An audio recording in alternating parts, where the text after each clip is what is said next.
तेरी न मारती, मन में बसा के तेरी मूर्ति, उतारो गिरधर तेरी आरती, मन में बसा के तेरी मूर्ति, उतारो तेरी आरती। इसलिए गोविंद, मैं केवल दुखी चाहता हूँ, दुख के अलावा और कुछ नहीं चाहता। ठीक है बुआ, रात्रि में आज भगवान युधिष्ठिर जी के कमरे में गए हैं। युधिष्ठिर जी रो रहे हैं, बैठे हैं। बड़े भैया क्यों रो रहे हो? बोले महाराज क्या बताएं, इतने निर्बाध सैन्य सब मारे गए, इतनी माताएं कितनी विधवा हो गई केवल मेरी वजह से। जो उपदेश भगवान ने गीता का अर्जुन को दिया था, वही उपदेश रात भर बैठ कर के युधिष्ठिर जी को दिया, लेकिन अर्जुन को समझ में आ गया था। क्यों? क्योंकि अर्जुन के मन में गुरु का भाव था और बड़े भैया के मन में एक कृष्ण छोटा भाई है। समझ में नहीं आया। भगवान ने सोचा इनको भीष्म पितामह के पास ले जाए, तब बात समझ में आई। ले गए महाराज द्रौपदी, पांचों पांडव, सुभद्रा, माता कुंती, सभी भीष्म पितामह के पास। जैसे ही देखा मन ही मन में प्रणाम किया, गोविंद आपके चरणों में प्रणाम है। भगवान पहुंचे, पितामह ये आपके पौत्र हैं पांचों पांडव, इन्होंने अपने बल से और धार्मिक युद्ध से सम्राट के राजा बन चुके हैं, इसलिए आप इनको उपदेश करें। तो भीष्म पितामह उपदेश करते हैं, राज धर्मान मोर धर्मान, मोक्ष धर्मान विभाग सा। बेटा आप लोगों का धर्म है कि तुम राजा हो, और राजा को अपनी मेहनत से धन कमाना चाहिए। धन कमा करके जो धन कमाओ उसको 10वां भाग दान करो। धन पवित्र सेवा किए, धन पवित्र करिदान, मन पवित्र हरि भजन सो, होय त्रिविध कल्याण। बेटा हमेशा संतों की सेवा करना, और तुम राजा हो। राजा का धर्म है न कभी पाप होते हुए देखना और न कभी किसी को पाप करवाना। तुम जा रहे हो, पाप हो रहा है, दृढ़ होकर एक उससे रोको कि राजा के होते हुए कैसा हो सकता है। भीष्म पितामह यह बात कह रहे थे कि पाप करते हुए देखना ही मत और पाप करने भी मत देना। द्रौपदी खड़ी खड़ी हंसने लगी। सभा में सन्नाटा मच गया। देवी पुत्री तुम हंसी क्यों? नहीं पितामह कैसे हंसी आ गई? नहीं नहीं, जो कुलवती नारी होती है बगैर कारण की हंसती नहीं है। बताओ क्यों हंसी? बोले पितामह आप तो बड़ी शान से कह रहे हो कि पाप करते हुए देखना ही मत, पाप करना भी मत, तो आप बताओ आपने एक पाप क्यों किया? कौन सा पाप? जिस समय सारी सभा मेरी साड़ी खिंच रही थी, उस समय सबसे पहले आप ही बैठे थे और मैंने आपसे कहा था कि पितामह जब पांडव अपने आप को हार गए हैं तो मुझको लगाने का इनको कौन सा मौका, क्या अधिकार? और जो राष्ट्रना स्त्री है उसको भरी सभा में खींच कर लाना कहाँ का धर्म है? और पितामह यदि आप वहां बोलते थे, दुष्ट शासन की हिम्मत नहीं थी कि वो मेरी साड़ी को हाथ लगा लेता, कि मुझको हाथ लगा लेता। सबसे पहले मैंने आपसे ही बोला था, गुरु द्रोण बोलो, पितामह बोलो, तुमसे तुम्हारी बहु पूछती है। पांचों पति आज बैठे सभा में, महलों की रानी लुटी जा रही है। पहले आपसे ही कुछ नहीं किया था, लेकिन पितामह आपने कुछ उत्तर नहीं दिया था।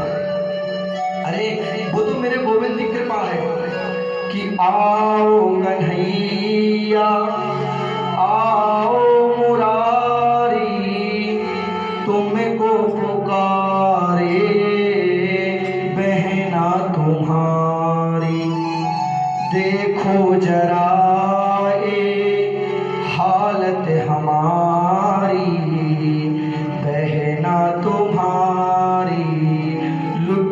जा रही है। दुशासन के हाथों तेरी द्रौपदी की सभा बीच साड़ी खींची जा रही है। उस समय कोई नहीं आया जब मैंने प्रभु से कहा था, कहाँ जा छिपे हो प्यारे कन्हैया, यहाँ लाज मेरी लुटी जा रही है। दुशासन के हाथों। जब मैंने ये कहा तब द्वारकाधीश आए, हे गोविंद यदि आज नहीं आए मेरी असुवन भीगे साड़ी, आ जाओ कृष्ण मुरारी। गोविंद की कृपा हुई। दुष्ट शासन साड़ी खींचते खींचते थक गया, बोलने लगा, साड़ी बीच नारी है कि नारी बीच साड़ी है, साड़ी ही की नारी है कि नारी ही की साड़ी है। द्रौपदी कहती है, अरे मूर्ख, न साड़ी बीच नारी है न नारी बीच साड़ी है, न साड़ी ही की नारी है न नारी ही की साड़ी है। ये तो वृंदावन बिहारी है जो मेरे लिए चीर बन करके खिंचा जा रहा है, खिंचा जा रहा है, खिंचा जा रहा है। ये गोविंद की कृपा है। पितामह यदि आप चाहते तो एक शब्द बोल देते तो किसी की हिम्मत नहीं थी कि मेरी साड़ी खींच लेगा। और आज उपदेश करते हो, बेटी मुझसे अपराध हुआ है और वही अपराध आज मैं बाणों की सैया पर पड़ा हुआ हूँ। एक एक रक्त जितना मैं दुर्योधन का अन्न खाया था, एक एक रक्त बहा रहा हूँ। इसी के कारण से देवी पुत्री मुझे क्षमा कर दो। अब मुझसे कोई प्रश्न नहीं करेगा, मैं गोविंद से प्रश्न करना चाहता हूँ। महाराज भीष्म पितामह कहते हैं, गोविंद हम आपसे प्रश्न करना चाहते हैं। क्या? हमारा यह प्रश्न है कि एक मेरी पुत्री है, मेरी पुत्री का व्यवहार मैं आपके साथ करना चाहता हूँ। पांडव खड़े थे, बताओ ये बाबा तो ब्रह्मचारी था, इसकी पुत्री कहाँ से हुई? भीष्म पितामह कहते हैं कि मेरी एक बुद्धि रूपी पुत्री है, उसको मैं आपको समर्पण करना चाहता हूँ। ठीक है महाराज। प्रभु मैंने आपकी ऐसी दिव्य झांकी देखी है, पांडवों की ताकत नहीं थी कि इतना बड़ा भयंकर युद्ध जीत जाते, लेकिन आपकी कृपा हुई जो इतना भयंकर युद्ध और जीत गए। हे गोविंद आज मुझे मुक्ति दे। इतिमति कल्पतरु तु तृष्णा भगवती सत्य पुंगवे विभुम। भीष्म पितामह ने स्तुति की भगवान की। स्वसुखमुपगते क्वाचि गृहत प्रकृतिमुपसेयत् प्रभावः।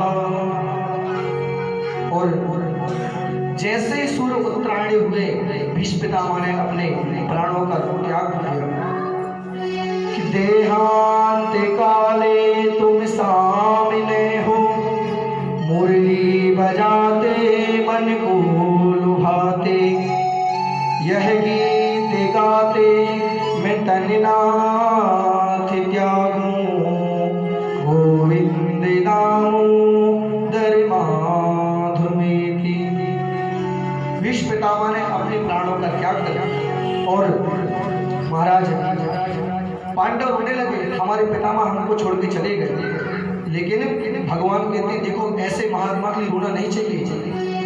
भगवान से प्रार्थना करो, उनके चरणों में उनको मुक्ति दे। ठीक है।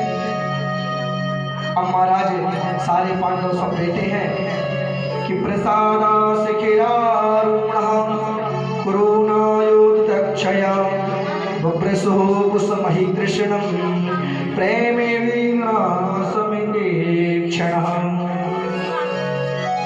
आज भगवान ने सबसे प्रार्थना की कि भैया हमने आपको आपका राज्य वापस दिलवा दिया, सब सुख शांति से रहने लगे।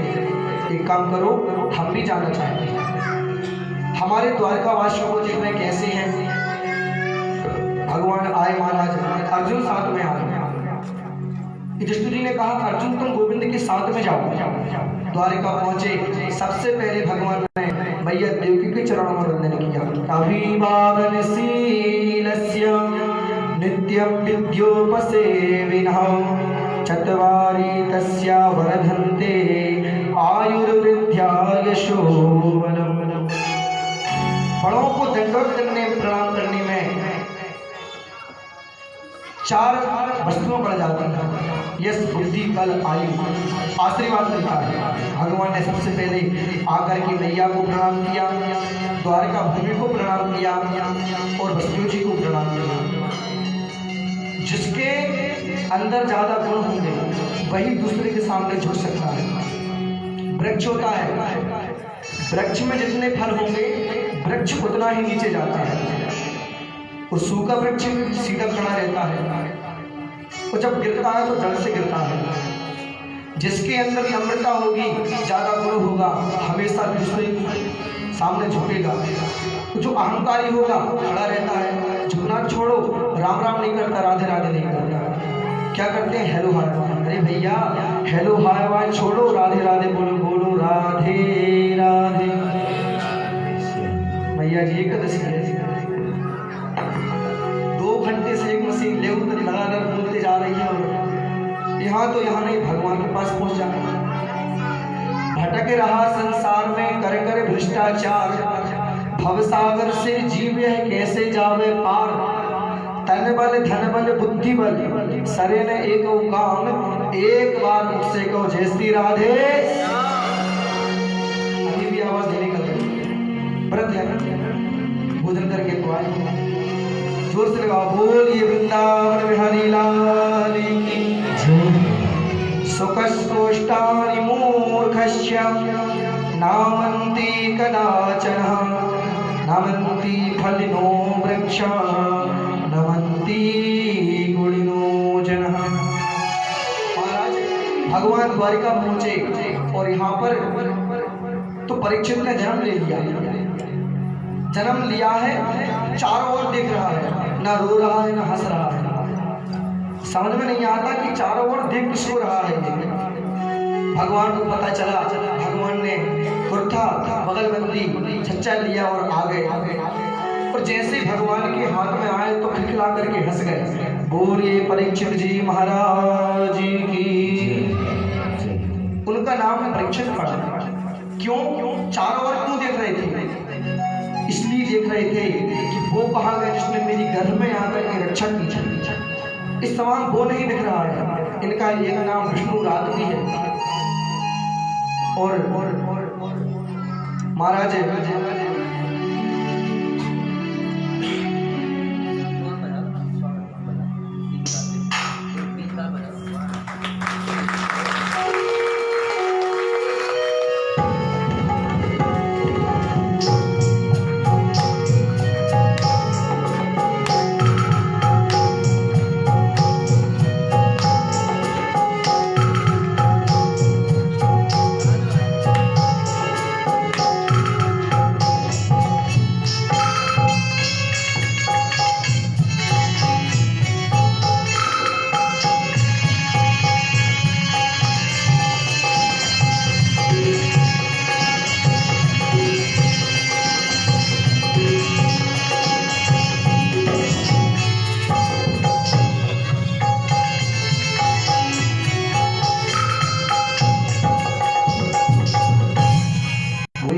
भगवान की।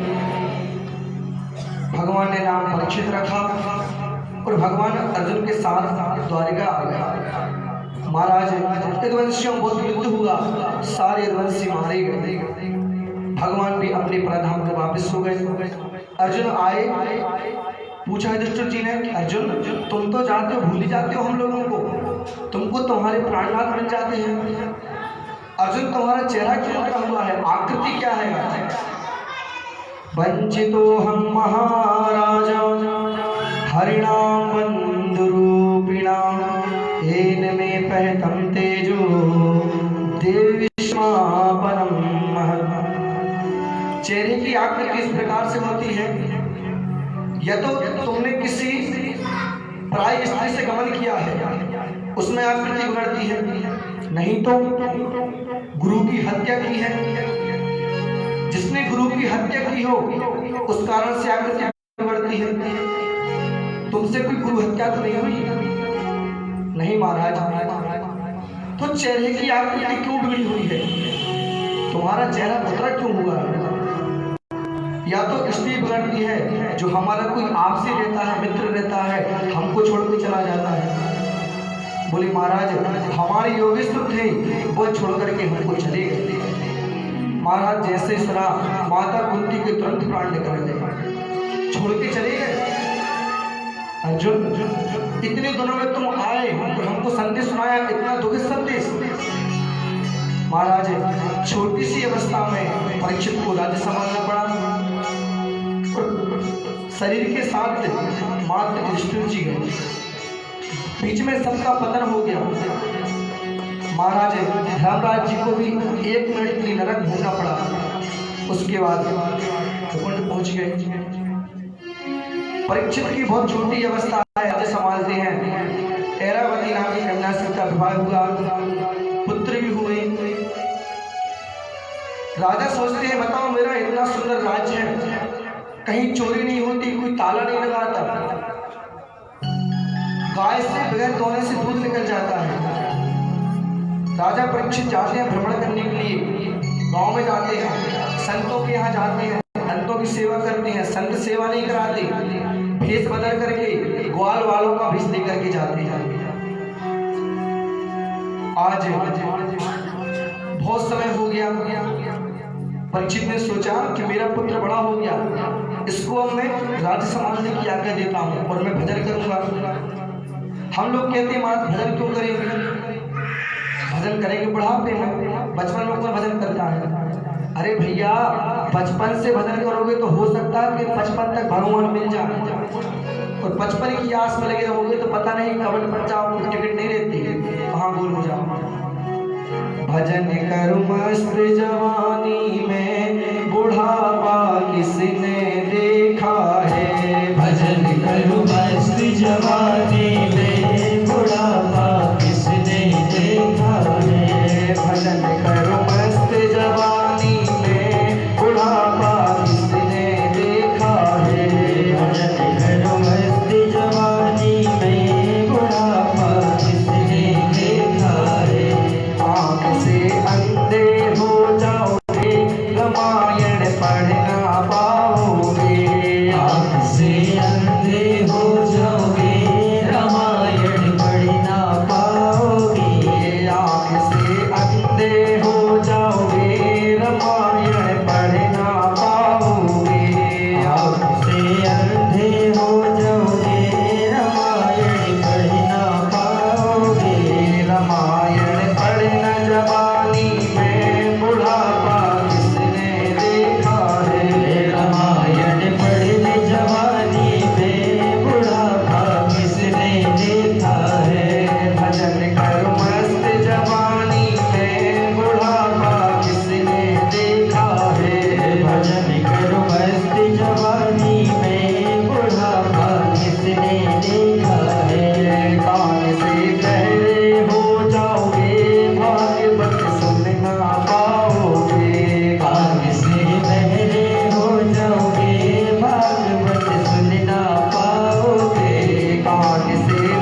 डोले काया, कुछ तो शर्माओ।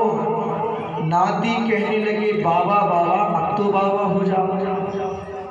क्या जब हमारा नाती आता है, पुत्र का बच्चा क्या बोलता है, बाबा बाबा, तो मतलब एक इच्छा होती है कि चलो अब मतलब बाबा बन जाओ। लेकिन जैसे इच्छा हुई बाबा बनने की, उसी समय जो हमारी पुत्री होती है, बेटी, उसका बच्चा आता है। अब वो क्या बोलता है, नाना नाना। एक बोलता है बाबा बाबा, एक बोलता है नाना नाना। वे कहता है तुम बाबा बन जाओ, वो बोलता है नाना बिल्कुल मत बन। तो भजन करना है तो जवानी में ही कर लो। परीक्षित जी जाते हैं संतों की सेवा, सत्संग करने के लिए जाते हैं। आज महाराज अपने खजाने में गए, एक मुकुट पहना और सुदूर वन में चले गए। जाकर के क्या देखते हैं कि एक बैल खड़ा हुआ है एक पैर से, और एक गाय खड़ी हुई है। दोनों आपस में बात कर रहे हैं।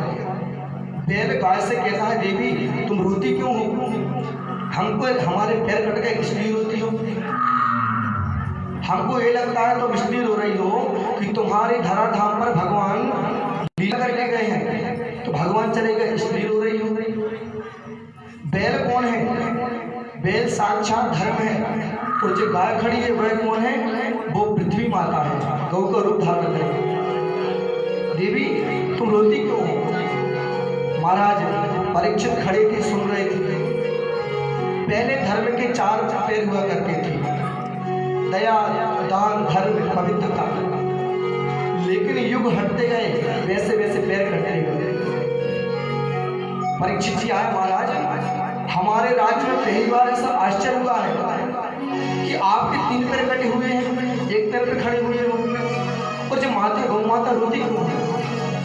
धर्म बोलता है बैल, महाराज हम किसको दोष दें, कर्मकांडियों को पूछें। वो कहते हैं कर्म प्रधान विश्व रुचि राखा, जो जस करहि सो तस फल जाखा। कर्म प्रधान विश्व कर राखा, जो जस करहि सो तस फल पावा। सुख दुख करि दाता, दुख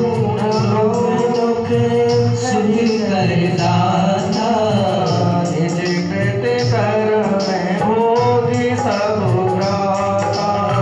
श्री राम जय राम जय जय राम, श्री राम जय राम जय जय राम। हम किसको कहें, आप बोलो। कर्मकांडियों की बात माने तो जो कोई जैसा कर्म करेगा वैसा ही फल पाएगा। यहाँ कोई किसी को सुख देने वाला नहीं है, कोई किसी को दुख देने वाला नहीं है। जो भाग में लिखवा कर लाए उसी को भोगना पड़ेगा। अरे महाराज आपकी दशा किसने की है, मैं जिंदा नहीं छोड़ूंगा। परीक्षित और आगे निकले, देखा एक बहुत भयंकर लंबा लंबा पुरुष सामने खड़ा है, नंगी तलवार लेकर के खड़ा हुआ था। वो कौन है, कलयुग। वो नहीं चाहता कि धर्म का एक पैर और रहे, उसको भी काटने की ताकत है, उसको भी काट दूंगा। परीक्षित ने पूछा, भैया तुम कौन हो। बोले महाराज हम कलयुग हैं। अरे कलयुग तुम, हमारे राज्य में तेरा कोई अधिकार नहीं है, कोई जगह नहीं है, यहाँ चला जा। महाराज बोले सतयुग आया, उसने अपना जीवन व्यतीत किया, चला गया। त्रेता आया, द्वापर आया, अब मैं कलयुग हूँ, मुझको भी आना पड़ेगा। लेकिन हमारे राज्य में तेरे लिए कोई जगह नहीं है, हम कहीं जगह नहीं दे सकते। महाराज कुछ जगह तो दे दो। ठीक है ठीक है ठीक है, हम तेरे लिए 4 कमरे बना रहे हैं। भूतम पानम स्त्रिया सूनम यत्र धर्मा चतुर्विधा। जहाँ पराय स्त्री गमन होता हो वहाँ रहना, जहाँ मदिरापान होता हो वहाँ रहना, जहाँ पर महाराज जुआ सट्टा खेलते हो, जहाँ लोगों के अपमान होते हो वहाँ रहना। तेरे लिए 4 कमरा। कलयुग ने पूछा महाराज ये चारों कमरे तो आपने इतने गंदे गंदे दिए, कोई सुंदर स्थान दे दो, साफ। ठीक है, तो पता नहीं परीक्षित के मुख से एक और निकल जा, तेरा वास स्वर्ण में रहेगा, सोने में। महाराज सोने में तो भगवान का रूप ही है, हिरण्यवर्णाम, धातु नाम अस्मिन् कांचनम, धातु में भगवान का रूप है तो सोना, तो कलयुग का वास सोने में हो गया। तो जो 2 नंबर का सोना जो हमने अपनी मेहनत से कमा लिया वह सोना रखेंगे, उसमें तो भगवान का वास रहेगा। लेकिन जो 2 नंबर का सोना कमा करके लाएंगे चोरी से, छल से, छद्र से, उस सोने में कली का वास रहेगा, कलयुग का वास। हम महाराज पूछते हैं कि मेहनत से तो बहुत कम कमाते हैं, ज्यादा करके 2 नंबर का कमाते हैं, उसको भी रखो। कैसे? तुम्हारी निवेदित तो भोजन करेंगे, पहले ला करके भगवान को अर्पण कर दो, फिर स्वयं रखो। महाराज जैसे ही कहा कि तेरा वास स्वर्ण में है, तो परीक्षित के मुकुट में छोटा सा रूप लेकर के और कलयुग में बैठ गया। क्यों? क्योंकि वो जरासंध का मुकुट था। और महाराज कलयुग ने परीक्षित की बुद्धि भ्रष्ट कर दी। आगे पहुंचे आश्रम में, समीप मुनि के आश्रम, याचना की महाराज हमको प्यास लगी है, जल दीजिए, भोजन दीजिए। महाराज महात्मा तो ध्यान में बैठे हुए थे। परीक्षित जी समझे हमको लगता है हमको देख करके बैठ गया, झूठ बोलता है। और परीक्षित ने सर उठाया और ऋषि गले में डाल दिया। शिष्यों ने जाकर के श्रृंगी ऋषि से बताया, राजा परीक्षित आए थे, तुम्हारे पिता संध्या में बैठे हुए थे ध्यान में, उन्होंने मरा हुआ सर्प तुम्हारे गले, पिता के गले में डाल दिया। महाराज श्रृंगी ऋषि इतने क्रोधित हुए, जल ले लिया और श्राप दे दिया, तिक्षा करुणा मित्रा चाख्यजन्तसु सत्येने सत्मात्मा भगवान संप्रसीदरे। इस राजा ने हमारे पिता के ऊपर मरा हुआ सर्प डाला है। आज के 7वें दिवस इसी का तक्षक सर्प है और इसको आकर के डस लेगा, इसकी मृत्यु हो जाएगी। राजा परीक्षित महाराज अपने राज्य में आ गए। बच्चे उधर कर रहे थे, जैसे ही ध्यान से समाधि खुली, पूछा समीप मुनि ने, पुत्र क्यों रोते हो? बोले पिताजी आपके ऊपर जो राजा परीक्षित है, इनको बहुत अहंकार है, सम्राट के राजा बने हैं, इन्होंने आपके ऊपर ला करके मरा हुआ सर्प डाल दिया था, इसलिए मैंने उनको श्राप दे दिया कि आज के 7वें दिवस इसी सर्प का तक्षक पूर्वज आकर के उसको डस लेगा। अरे पुत्र तूने ये क्या कर दिया? ऐसा राजा न इस धरा पर हुआ ना होगा। पुत्र उन्होंने कोई याचना की होगी, मैं समाधि में बैठा था, क्रोध में आकर के डाल दिया होगा, लेकिन पिताजी अब वो कभी नहीं डाल पाएंगे। अरे तूने ये क्या कर दिया? महाराज गौरमुख नाम के शिष्य को बुलाया, तुम जाओ परीक्षित से कहना हमारे पुत्र ने अनजाने में आपको 7 दिन में मरने का श्राप दे दिया, यदि कोई मुक्ति का उपाय ढूंढ सकते हैं जाकर के ढूंढ लें। गौरमुख नाम का शिष्य आया, बोले महाराज समीप मुनि के पुत्र ने आपको श्राप दे दिया है, आज के 7वें दिवस आपकी मृत्यु हो जाएगी, यदि आप कुछ करना चाहते हो तो आपके मुक्ति को उपाय ढूंढ लीजिए। महाराज परीक्षित जी ने कहा बहुत गलती किया उन्होंने, अरे मैंने एक संत का अपराध किया है, 7 दिन तो मैं जीना नहीं चाहता, मैं तो अभी मरना चाहता हूँ। तुरंत महाराज सुंदर राज्याभिषेक की तैयारी की, जन्मेजय को राज्याभिषेक करवाया और परीक्षित जी वन में चले गए। ऋषियों को पता चला कि परीक्षित को मरने का श्राप लगा हुआ है, सब ऋषि आ गए।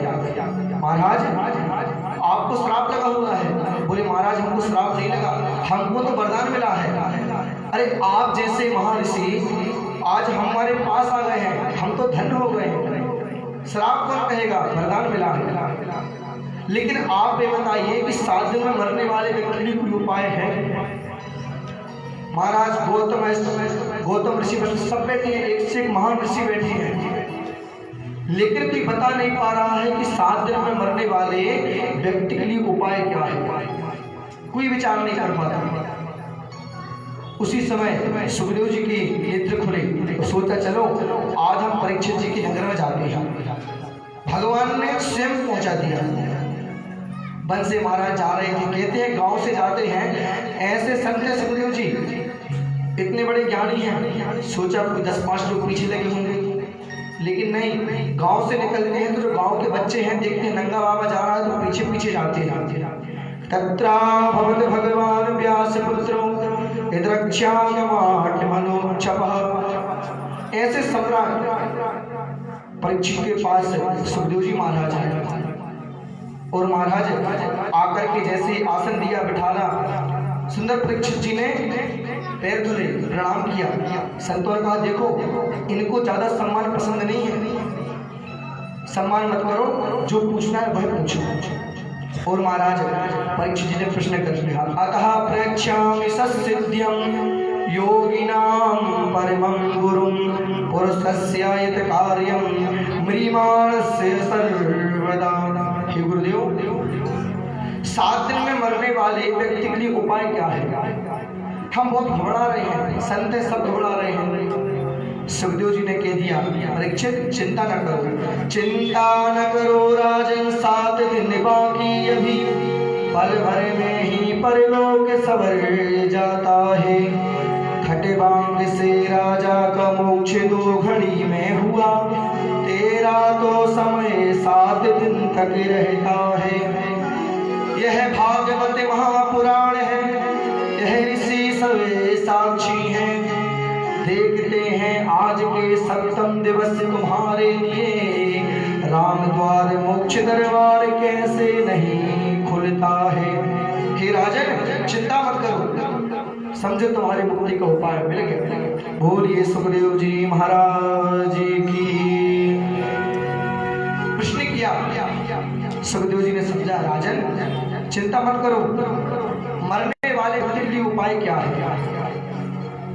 मरने वाले व्यक्ति के लिए उपाय क्या है?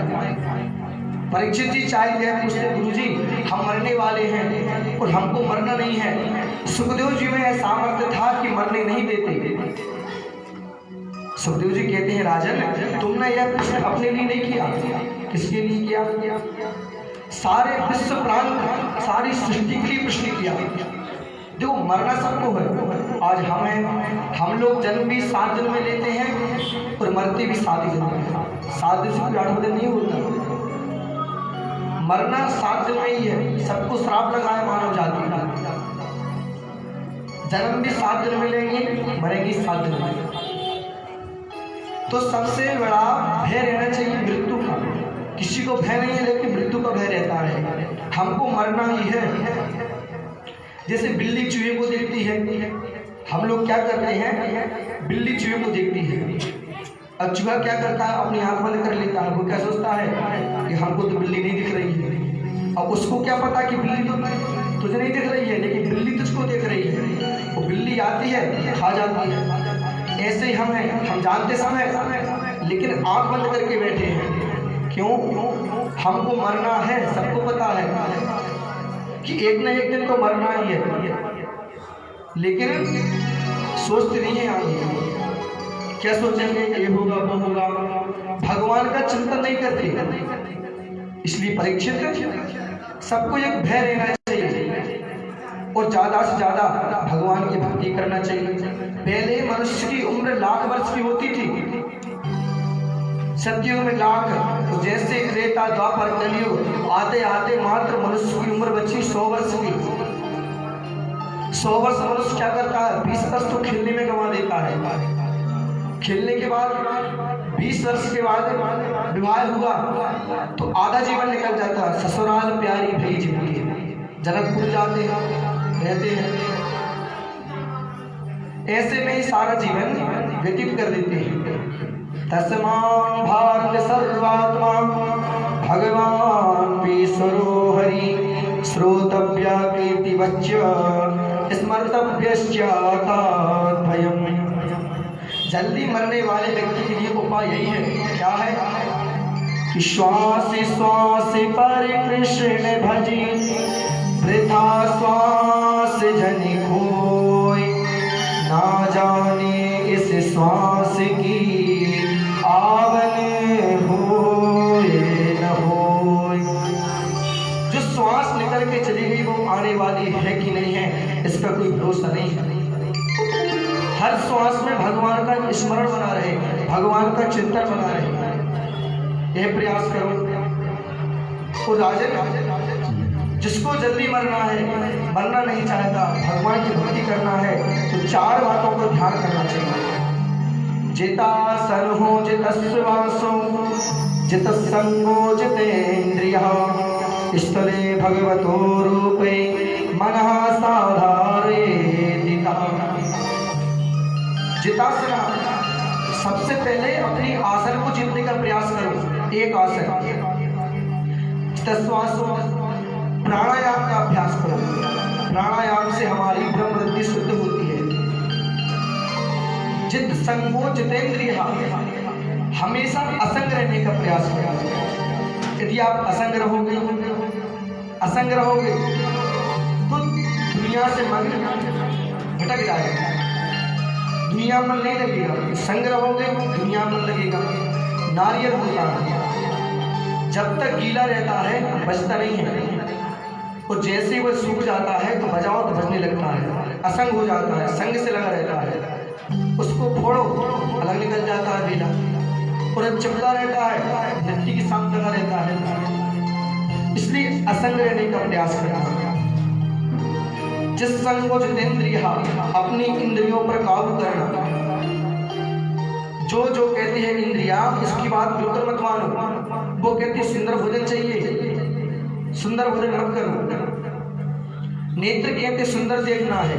काया कुटिया निराली जमाने भर से, काया कुटिया निराली जमाने भर से, नौ दरवाजे वाली जमाने भर से, नौ दरवाजे वाली जमाने भर से, काया कुटिया निराली जमाने भर से, काया कुटिया निराली जमाने भर से। इसमें एक से पश्चिम है। सबसे सुंदर क्या है? रचना ने कहा ये खाना है, हमने क्या किया? तुरंत बनाओ खा लिया। आपने कहा हमको सुंदर दृश्य देखना है। सबसे सुंदर क्या है? सबसे सुंदर आँख की खिड़की, सबसे सुंदर आँख की खिड़की, सबसे सुंदर आँख की खिड़की, सबसे सुंदर आँख की खिड़की। बहुत सुंदर है, इतनी सुंदर है देखते रह जाओगे।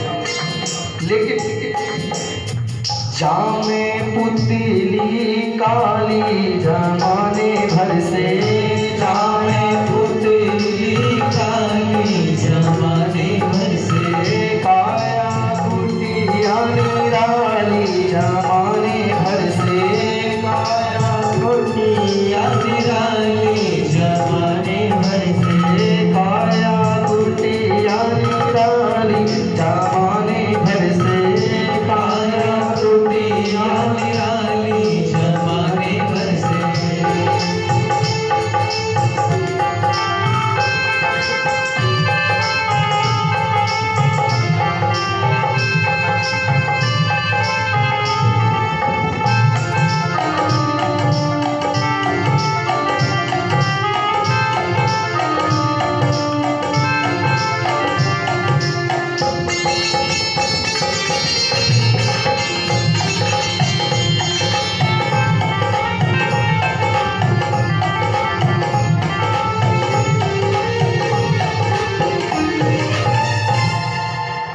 तो ज्यादा करके अपने इंद्रियों में काबू, ज्यादा से ज्यादा। इंद्रियां कहती हमको ये खाना है, बिल्कुल मत सोचो। आँख कहती हमको ये देखना है, कान कहती सुंदर संगीत सुनना है, बिल्कुल मत मानो। और सुबह जल्दी उठने का प्रयास करें। लेकिन आजकल तो मानस सुबह ज्यादा उठता ही कौन है? 8 बजे की 9 बजे के पहले उठता ही। पहले लिखा था दोनों हाथों को अपने सामने करते थे और मंत्र बोलते थे, कराग्रे वसते लक्ष्मी, कर मध्य सरस्वती, कर मूले तु गोविंदम, प्रभारते कर दर्शन। कर के अग्रभाग में कराग्रे वसते लक्ष्मी, माता लक्ष्मी का वास होता है, कर मध्य सरस्वती, ऐसा करते थे। लेकिन आजकल क्या होता है, प्रभारते कप दर्शन, पहले चाय का कप नहीं जाएगा तब तक चादर से मुंह बाहर, तुभ्यम पाद स्पर्शं क्षमस्मवे, हे भगवती हमको क्षमा कर दो, हम पुण्य भी आपके ऊपर कर रहे हैं और पाप भी आपके ऊपर कर रहे हैं। इसलिए राजन, प्रातः उठने का प्रयास, महाभारत में एक कथा आती है मदालसा की, उसके पुत्र होते थे, वो क्या करती थी, पुत्र जब छोटा रहता था उसको उपदेश करती थी, बेटा तुम नित्य हो, तुम शुद्ध हो। अंत में प्रयास ये होता था, जब बालक बड़ा होता तो सीधे वन में चला जाता, भगवान की भक्ति में लग जाता। ऐसे करते करते 5 पुत्र हो गए, छठवां पुत्र था। राजा ने कहा, देखो देवी तुमने हर पुत्रों को वन में पहुंचा दिया, कम से कम एक पुत्र को मत पहुंचाना। ठीक है राजा, हम इसको उपदेश नहीं करेंगे, लेकिन हम इसको एक मंत्र लिख करके देंगे। ठीक है, मदालसा एक मंत्र लिखा और वन में चले गए। राजा और रानी, महाराज पुत्र ने कहा, मैया आप वन में जाती हो, हमारे सारे भाई वन में चले गए, मैं अकेला क्या करूंगा। तो मैया ने कहा, पुत्र कुछ मत करना, जब भी कोई भयंकर संकट पड़ जाए तेरे ऊपर, जो मैंने तुझको मंत्र लिख करके दिया है, ताबीज दिया है, उसको खोल करके पढ़ लेना। एक बार बहुत ही विषम परिस्थिति पड़ गई, समझ में नहीं आ रहा था क्या करें। उसी समय उसको याद आई कि माँ ने एक लिख करके मंत्र दिया था, उस मंत्र को खोला, मंत्र को पढ़ा, संग सर्वात्मनः त्वाजा साचेत्युक्तं न सक्तये, शासिद्धि सा कर्तव्या सताम संगो हि भेखजम। बेटा हमेशा निसंग रहने का प्रयास करना, किसी का संग मत करना। परीक्षित जी ने पूछा, गुरुजी भगवान कैसे बनाते हैं, सृष्टि कैसे बनती है। तब सुखदेव जी कहते हैं, राजन पाताल में तस्य पादिमूलम पठन्ते पार्श्वने प्रपद्रे रसातलम। सुनो, पहले ये सृष्टि में कुछ नहीं था, चारों ओर केवल जल ही जल था, उद्भिज अंडक जरायुज, इसके अलावा यहाँ कुछ भी नहीं था। भगवान नारायण क्षीर समुद्र में वास करते थे। एक दिन उन्होंने विचार किया कि हम एक से अनेक हो जाएंगे। अब एक से अनेक कैसे हो जाएंगे, तो उनकी नारायण की दिव्य नाभि से कमल निकला, उस कमल से ब्रह्मा जी चारों को ब्रह्मा जी हुआ, लेकिन ब्रह्मा जी चारों ओर दिखते हैं, को हम मैं कौन हूं। चारों दिशाओं को देख रहे हैं, लेकिन स्वयं नहीं पहचान पा रहे मैं कहां से आया हूं। चारों ओर जल ही जल, इसके उपरांत कुछ भी नहीं। महाराज ब्रह्मा जी उसी कमल की तंतु के अंदर गए, अंदर से बाहर आए, बाहर से अंदर गए, लेकिन कोई भी उनको सुराग नहीं मिली कि हम कहां से प्रकट हुए, कहां से उत्पन्न हुए। समझ नहीं पा रहे कि कोहम मैं कौन हूँ, कहाँ से आया हूँ, वो किसने मुझको पैदा किया है। ब्रह्मा जी बैठे हुए थे, ब्रह्मा जी को 2 शब्द सुनाई पड़े, ता पा। तप करो, तब पता चलेगा तुम कौन हो। बहुत समय तक तप किया, उसके बाद भगवान नारायण प्रकट हुए। और नारायण प्रकट हुए और कहा, आज से तुम्हारा नाम विधाता, ब्रह्मा तुम विधाता, जाओ सृष्टि की रचना करना। बोले महाराज आपने इतना बड़ा पद मुझको दे दिया कि विधाता, सृष्टि की रचना करना। लोगों के पास थोड़ा सा धन आ जाता है, उतना अहंकार आ जाता है, और आप कहते हो कि तुम सृष्टि का विस्तार कर देना। आप बताओ मेरे अंदर कितना अहंकार आएगा। भगवान कहते हैं देखो, बनने के बाद भी हम हैं, बिगड़ने के बाद भी हम हैं। मैंने बनाया तुमको और मैं तुमको आज्ञा देता हूं तुम सृष्टि का विस्तार करो। तो तुम कहते हो अहंकार, अहंकार नहीं आएगा। हम लोग अहंकार बहुत करते हैं। सुंदर घर हो गया, मकान बन गया, अहंकार आ गया। अरे अहंकार एक से एक का नहीं चला। गर्भ न कीजे कभी भूल के, गर्भ किए सोहारे, एक दिन गर्भ किया भूमि छीने, लाल बदन मुकारो। एक दिन गर्भ किया सागर ने, अपिजल हो गो खारो। एक दिन गर्भ किया रावण ने, बंस सहित गो मारो। अहंकार कभी नहीं करना चाहिए।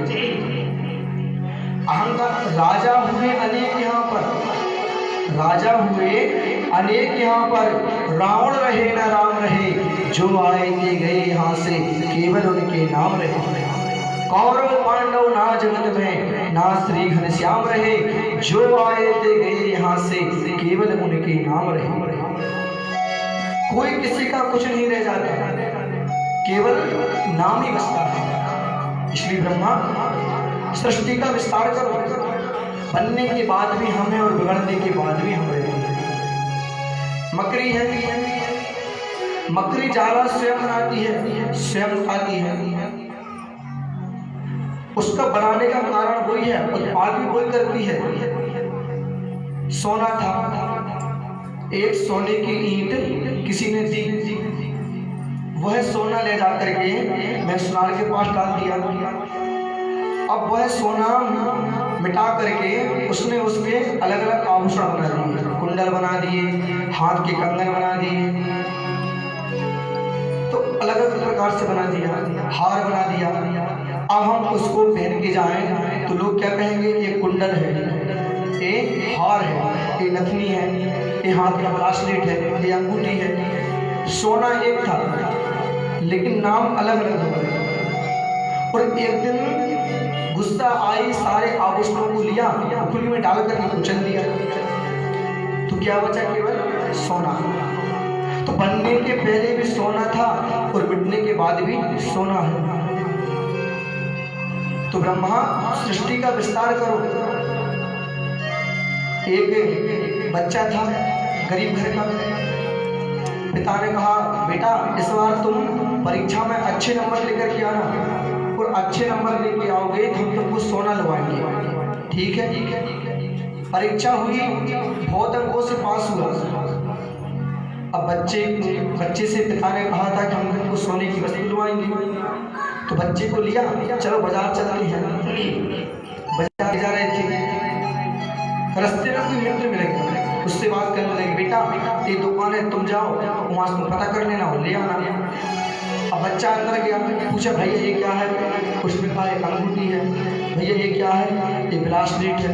ये क्या है, ये नथनी है। उसने हर प्रकार से अलग अलग पूछा। फिर आया, पिताजी दुकान है, बोले सोना है ही नहीं। अरे कैसी बात करता है, सोना नहीं है, चल मैं चलता हूँ। देखा ये तो इतना सोना लगा है। बोले पिताजी हमने पूछा था, हमको बताओ ये क्या है। इनने कहा ये कुंडल है, ये रथनी है, ये हाथ का ब्रासलेट है, ये अंगूठी है। अरे मूर्ख, के पूरे सोने के ही हैं, केवल नाम अलग अलग पड़ गए हैं। ऐसे ही हम लोग ब्रह्मा बनने के बाद भी हमें, बिगड़ने के बाद भी हमें, तुमको प्रकट किया हमने ही किया। इसलिए तुम एक काम करो, हम तुमको 4 श्लोक देते हैं भागवत जी के, तुम उससे उस सृष्टि का विस्तार करो। महाराज ब्रह्मा जी को ज्ञान कराया भगवान ने। अहमेवा समेवाग्रे नान्यम यद सद सद तद परम पश्चिदाहम्यते तस्य योग सस्येत सोऽस्यहम् ऋतेयतम यद प्रतीयेत ना प्रतीयेत चात्मनि तद विद्यादात् मया माया यथा भाषो यथा तमाम यथा महन्ति भूतानि भूतेषु चावनेश्वरो प्रविष्टा प्रविष्टानि तथा यथा तेषु गतेष्वसे यदा वेदविज्ञासं तदत्मानामहत्मनः अभिज्ञानादिरेकाभ्यं यस्यं सर्वत्र सर्वदा। 4 श्लोकों का उपदेश दिया महाराज ब्रह्मा जी ने सुंदर सृष्टि का विस्तार किया। चींटी है 5 तत्वों की है, मनुष्य है वो तो 5 तत्वों का बना हुआ है, हाथी है वो ही 5 तत्वों का। क्षिति जल पावक गगन समीरा पंच रचित अति अधम शरीरा। क्षिति जल पावक गगन समीरा पंच रचित अधम शरीरा। श्री राम जय राम जय जय राम। श्री राम जय राम जय जय राम। यथा महन्ति भूतानि भूतेश्चावचनेष्वन्। महाराज ब्रह्मा जी को उपदेश किया, ब्रह्मा जी ने सृष्टि का विस्तार किया। परीक्षित ने प्रश्न किया गुरु जी भगवान सबसे पहले किसको मिलते हैं? जो पढ़ा लिखा होगा भगवान उसको मिलते होंगे, जो शास्त्रों का ज्ञाता होगा भगवान उसको मिलते होंगे, नहीं तो भगवान जाति पात देखते होंगे उसको मिलते होंगे। भगवान किसको मिलते हैं? दिन में 4 बार स्नान करता होगा भगवान उसको मिलते होंगे। व्यत्यचारणस्य ध्रुवस्य चावयो विद्या गजेन्द्रिकः का जाति विदुरस्य यावत् पते उग्रश्यं किं पुरुषाशः। राजन ना तो भगवान 4 बार स्नान करने वालों को मिलते हैं। यदि भगवान देखते होंगे कि तुमने स्नान कितनी बार किया है तो भगवान ने कोल भीनों को अपने गले से लगाया था। असे हमारे प्रभु बड़े से भिखाई दीन नवासन बसने चुराई। तो भगवान किसको मिलते होंगे? भगवान उम्र देखते होंगे कितनी उम्र है तो ध्रुवस्य च। अरे भगवान उम्र देखते होंगे, ध्रुव जी की क्या उम्र थी? 5 वर्ष की अवस्था में ध्रुव ने परमात्मा को पा लिया था। तो महाराज भगवान हो सकता है तो भगवान दिखते होंगे तुम्हारे पास डिग्री है, PhD किए हो, MA BA क्या किए हो। का विद्या गजेंद्र का। यदि भगवान डिग्री देखते तो फिर गजेंद्र ने केवल गो कहा था, गजेंद्र तो पढ़ा लिखा नहीं था, केवल गो कहा था, बिंदी भी नहीं कह पाया था। और भगवान दौड़े आए कि हाथ पकड़ कमला कहे कहाँ जाते ब्रजराज हाथों कमला धी सुनी गजराज।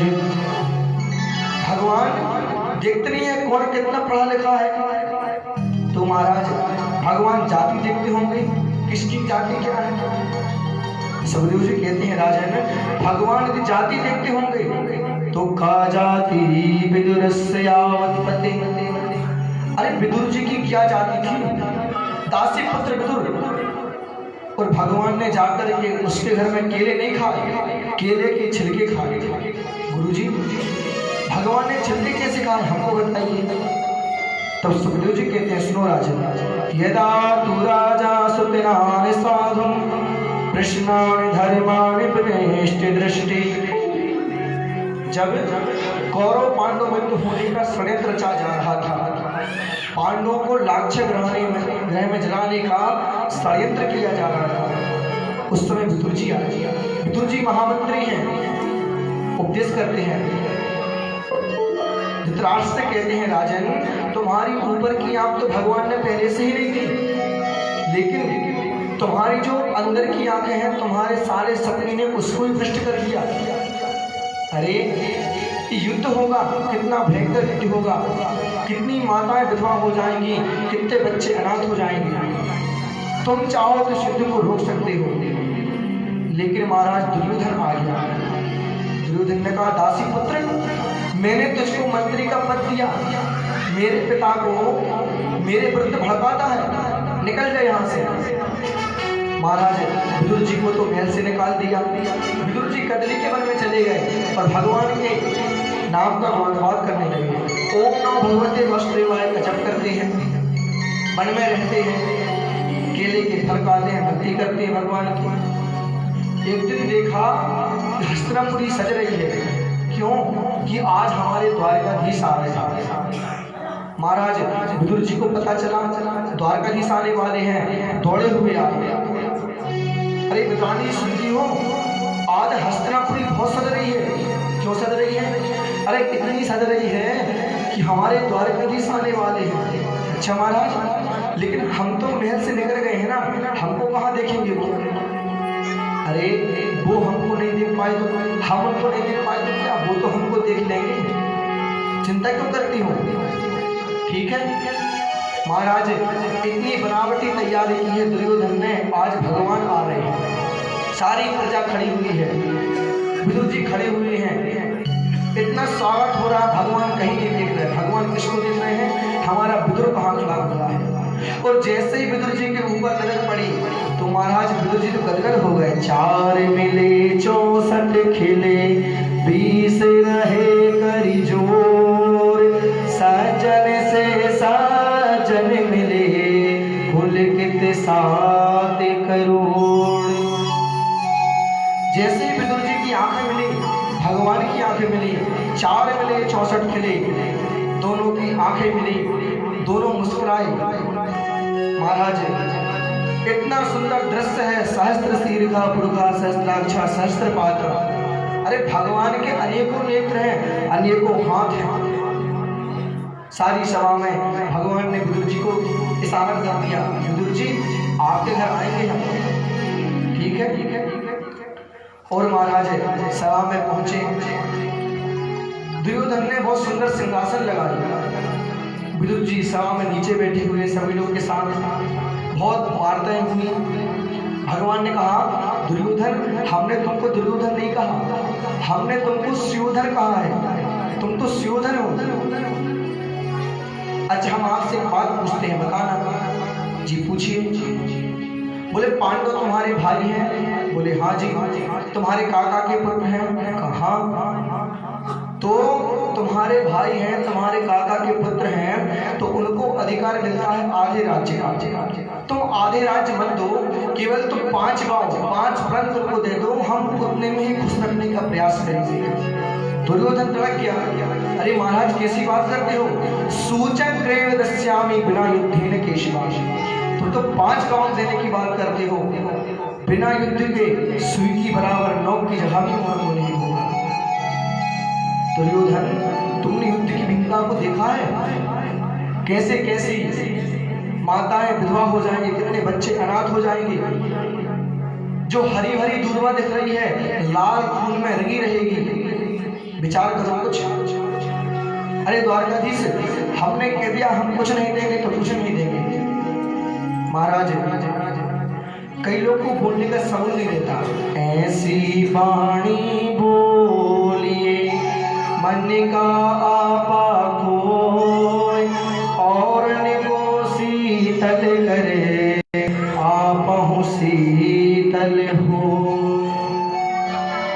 ऐसे शब्द संभाल के बोलिए, शब्द के हाथ न पाओ, एक शब्द औषधि करे, एक शब्द करे घाव। शब्द ऐसे बोलो किसी को ताड़ना ना हो, बड़े संभाल के शब्द बोलना चाहिए। महाराज एक गांव में एक सज्जन रहते थे। वो इतने खराब बोलते थे, इतने खराब बोलते थे, गांव के लोगों ने उनको बाहर निकाल दिया, गांव से अलग घर बना दिया। और उस गांव में सेठ जी आ गया। उस सेठ जी ने बढ़िया सुंदर घर बनाया और नगर जग करवाया, सबको भोजन करवाया।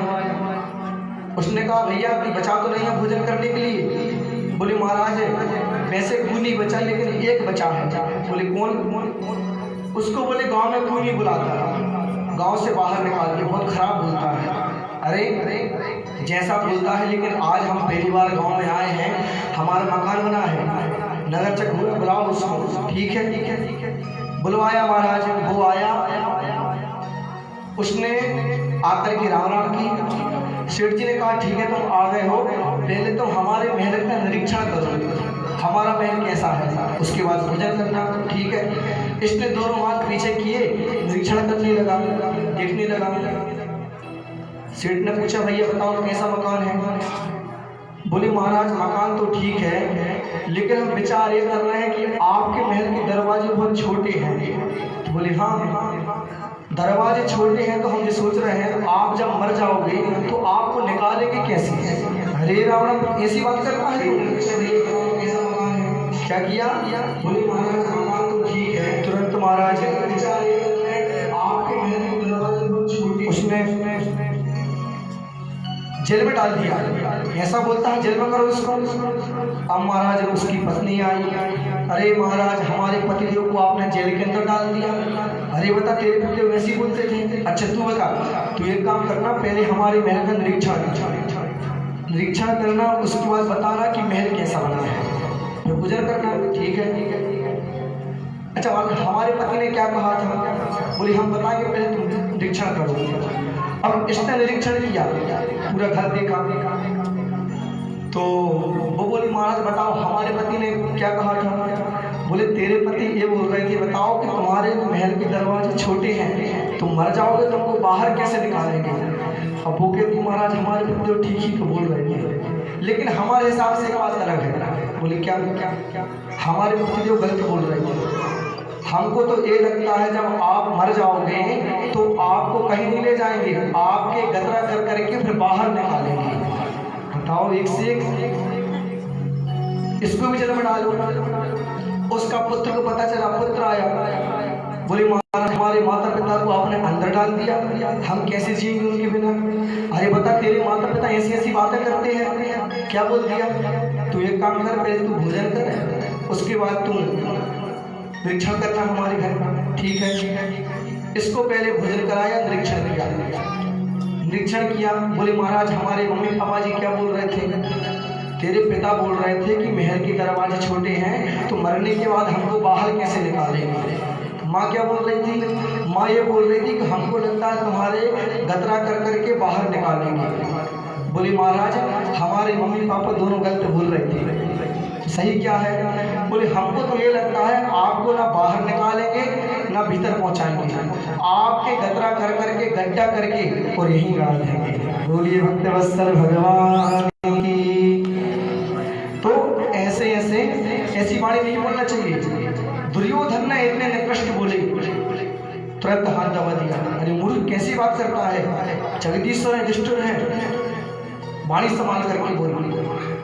अरे गोविंद ठीक है गलती हो गई हमसे, चलो एक काम करो, आज मैया ने सुंदर भोजन बनाया है, चलो भोजन कर लो। लेकिन भगवान ने कहा देखो भोजन तो दो परिस्थितियों में किया जाता है, कराने वाले के मन में श्रद्धा हो और भोजन करने वाले के पेट में भूख। मेरे पेट में भूख नहीं है और तुम्हारे मन में श्रद्धा नहीं है। वैसे भी आज हमारा निमंत्रण विदुर जी के घर में है। अच्छा महाराज विदुर जी के घर में है? अरे विदुर के घर में स्वयं खाने के लिए नहीं है और आपके तो विदुर घर में निमंत्रण है। भगवान कहते हमको इसकी चिंता नहीं है। जहाँ भक्त पग धरे वहाँ धरूं मैं हाथ, आगे आगे भक्त चले कबहू न छोड़ूं साथ। मुझको इसकी चिंता नहीं है, निमंत्रण दिया है तो कोई ना कोई व्यवस्था जरूर की होगी। इसलिए दुर्योधन हम तो जाते हैं। विदुर जी बैठे, मैंने कब निमंत्रण किया? भगवान ने सारा किसी शांत रहिए। महाराज विदुर जी ने सोचा पता नहीं द्वारकाधीश आ ही जाएंगे, इसलिए तुरंत बाजार में गए। यहाँ तो भगवान ने विदा ली, विदुरानी घर आ गए। विदुरानी जी साकल खटखट आई, विदुरानी जी स्नान कर रही थी। उस समय सुना गोविंद की आवाज है, दौड़ी हुई आई, गोविंद आओ। महाराज ऐसी आगे की गीले वस्त्र भगवान ने अपना पटका लिया, विदुरानी जी के ऊपर डाल दिया। जैसे हम लोग मंदिर में जाते हैं चप्पल बाहर उतार करके, ऐसे भगवान ने अपनी खड़ांग बाहर उतारी, अंदर पहुंचे। अब विद्राणी सुनती है कहाँ बैठा, बचा पटा उठाया, यहाँ बैठो द्वारकाधीश, नहीं नहीं यहाँ बैठो, नहीं नहीं यहाँ बैठो। पूरे घर में घुमा दिया, तब ले जा करके एक कोने में उल्टा पटा बिछा दिया, यहाँ बैठो। भगवान ने देखा भी नहीं और बैठ गए और पेट में हाथ घुमा के बोलते हैं काकी जी बहुत जब से भूख लगी है, कुछ खिलाओ। हाँ देवर जी अभी ला दी हूँ। तुरंत बल में गई, केला लेकर के आई, पत्तल बिछाई। महाराज केला के फल तो बाहर फेंक के जा रही हैं और छिलके रखती जा रही हैं। भगवान बड़े प्रेम से छिलके पाते जा रहे हैं।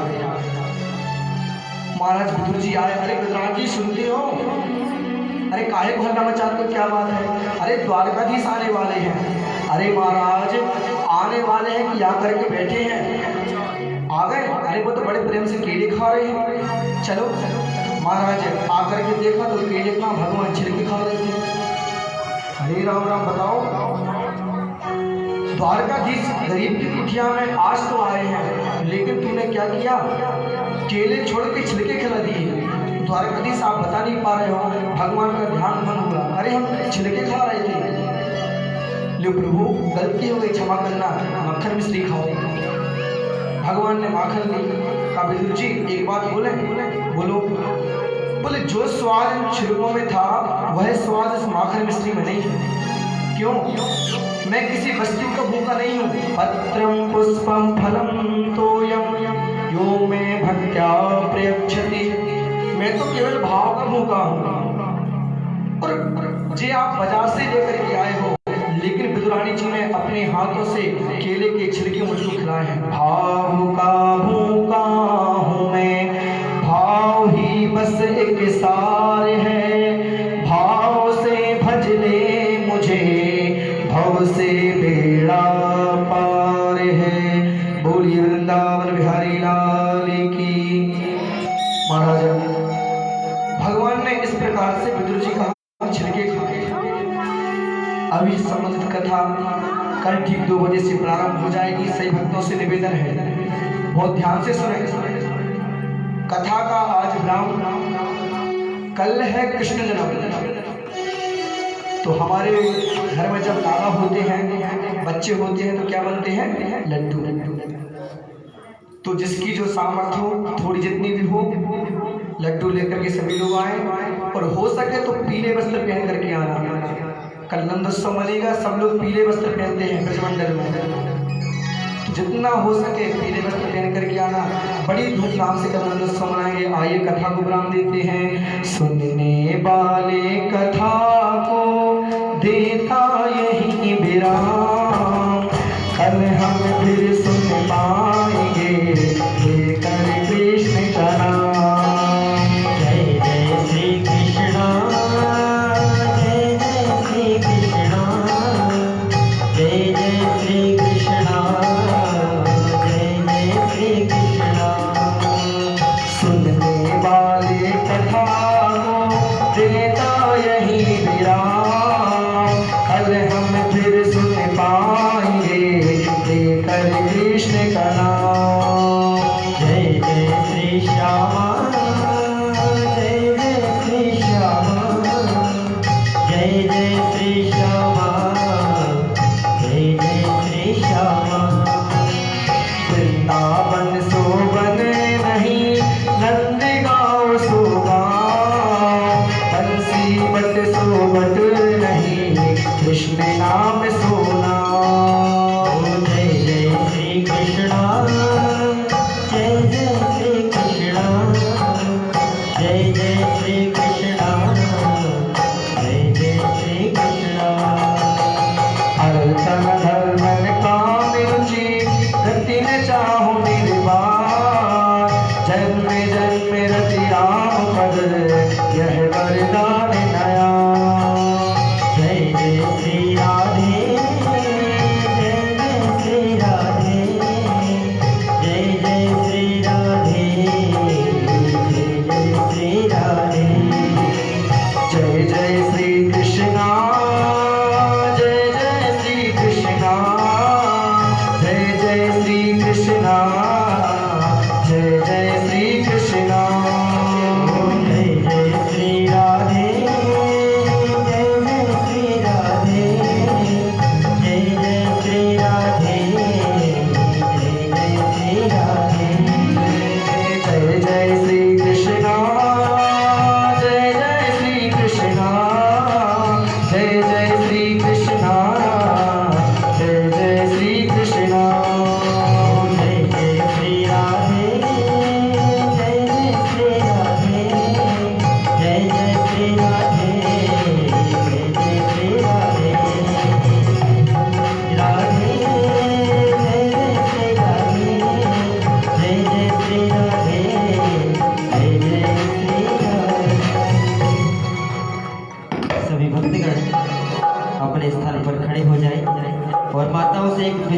प्रार्थना करना चाहते हैं कि जो जब माताएं जहाँ खड़ी हैं वहीं खड़ी रहेंगी, यहाँ आगे कोई भी ना आए, क्योंकि यहाँ दो मोबाइल लगे हुए हैं, लैपटॉप लगा हुआ है। अगर आप आगे धक्का मुक्का करेंगे तो शायद हो सकता है वो खराब हो जाए। और जैसा कि महाराज श्री ने आप सभी को कल बता दिया है कि भगवान श्री कृष्ण की जन्मोत्सव की कल हम लोग बड़े आनंद के साथ कथा श्रवण करेंगे और झांकी के माध्यम से बड़ा ही आनंद प्राप्त करेंगे। और आप सभी लोग इस कथा को आज से अपने YouTube चैनल पे घर बैठे भी देख सकते हैं। तो जो लोग यहाँ कथा नहीं सुन पा रहे हैं वह जाकर घर में YouTube चैनल नंदलाला सरकार के नाम से, YouTube का नाम है नंदलाला सरकार, उस चैनल को खोलें और उस पर भी कथा आप श्रवण कर सकते हैं। चैनल को सब्सक्राइब करें और आगे शेयर भी करें। चलिए हम सभी लोग भाव से आरती करते हैं। ओम